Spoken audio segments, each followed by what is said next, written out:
ఇంత అల్లం ఉంది, అయినా కూడా రూటివేటర్ తోటి ఇలా నీట్గా కటింగ్ ఇంత లోపలికి వెళ్ళిపోతుంది. ఇంత లోపలికి వెళ్ళి ఇంత అల్లం కూడా. అయితే అల్లం ఎక్కువ కట్ కావాలంటే రూటివేటర్ అనేది ఎంత స్లోగా పోతే అంత మంచిగా కటింగ్ అవుతుంది.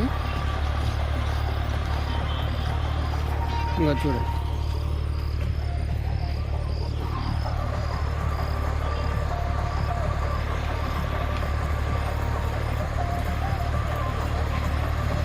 గడ్డి కటింగ్ ఎలా వస్తుందో చూడండి.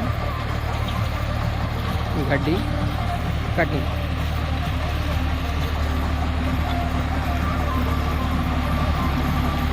కాబట్టి రూటివేటర్ అనేది స్పీడ్ పోతే దానికి ఉన్న గిరికలు అనేది జంప్ అవుతుంటాయి. కాబట్టి కటింగ్ తక్కువ ఉంటుంది.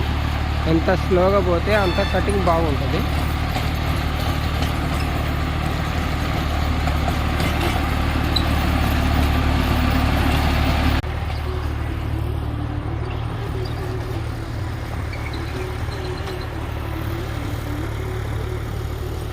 రూటివేటర్ కొట్టిన తర్వాత పొలం